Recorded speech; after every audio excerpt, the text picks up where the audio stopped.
These fields of hops look as if they must be in Kent, the Garden of England, but really they are far away on the other side of the world, in the Derwent Valley, the Garden of Tasmania.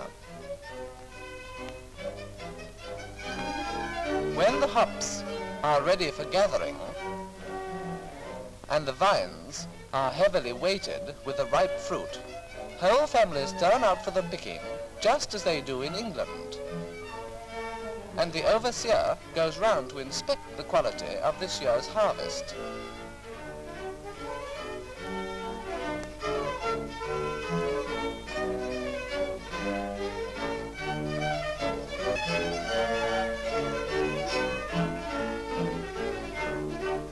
Whole vines are pulled down, and these are carried to the bins, where the fruit is quickly stripped off.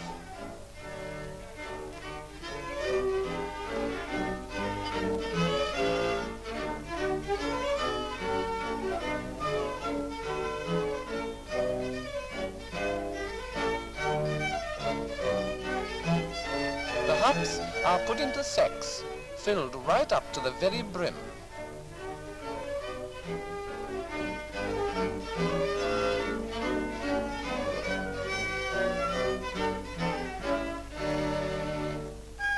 They are weighed right away in the fields on a simple portable weighing machine.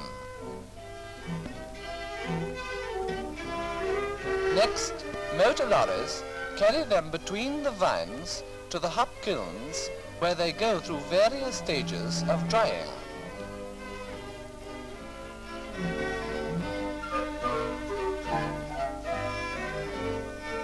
Then on they go by steamer down the Derwent River.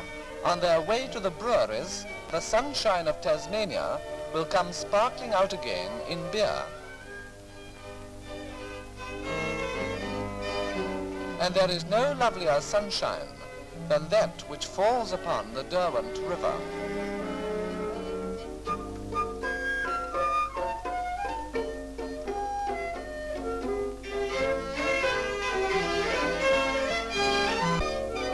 All the world over, beer is the Englishman's drink, and for a hungry man, the best food that goes with beer is beef. The wide Australian uplands across the straits from Tasmania are summer pastures for the Empire's best beef.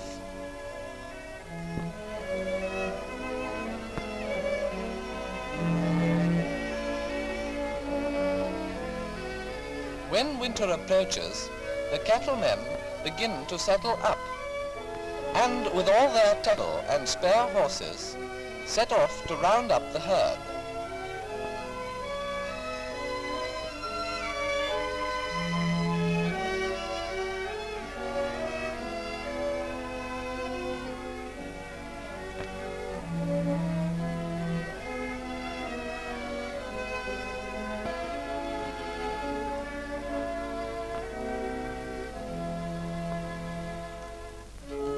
The ride is a long one, taking several days, and as the evening approaches, they dismount and camp is pitched.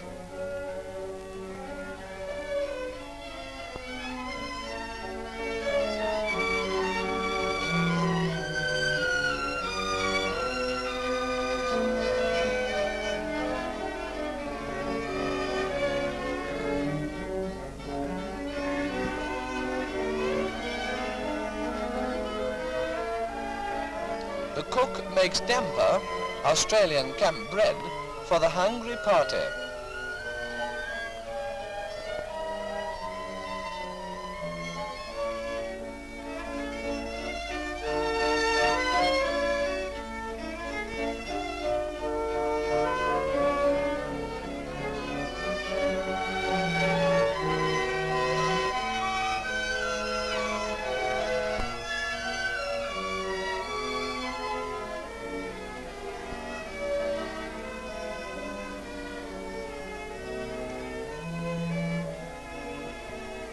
Morning sees them off again.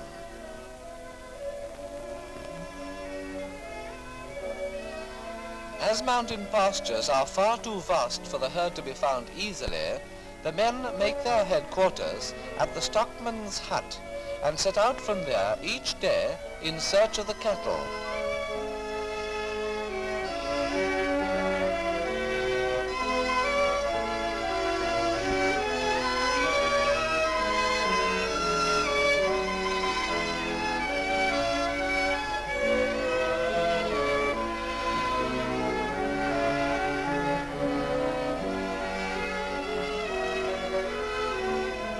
When the herd has been found, it is no easy job bringing the half-wild beasts back from the pastures.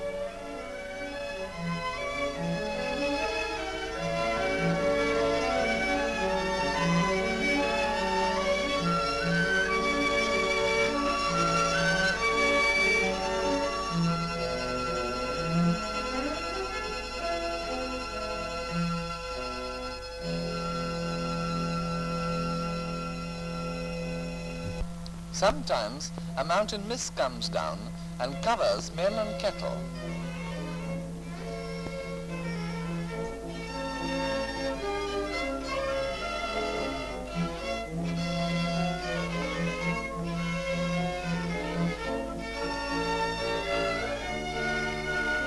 And sometimes a ghost-like forest of white gum trees lies in the way.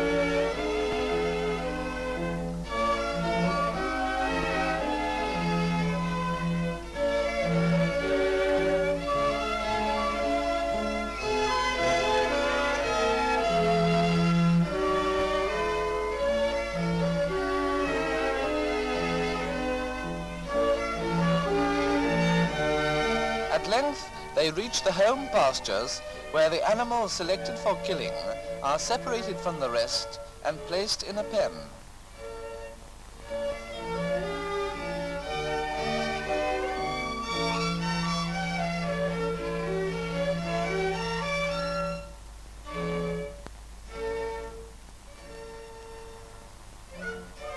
They are sent by train to the meat works.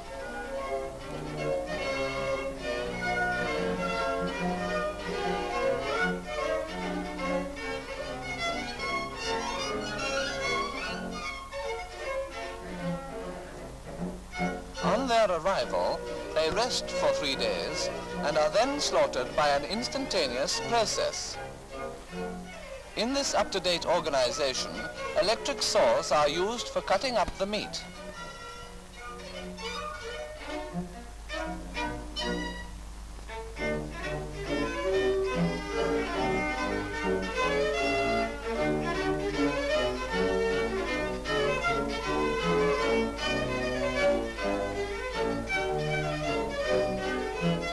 It is next placed in the refrigerator, and you can get some idea of the temperature these men are working in by looking at their clothes.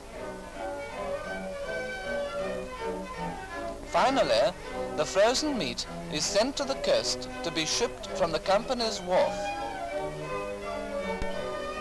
And so it travels northward to supply the famous roast beef of Old England.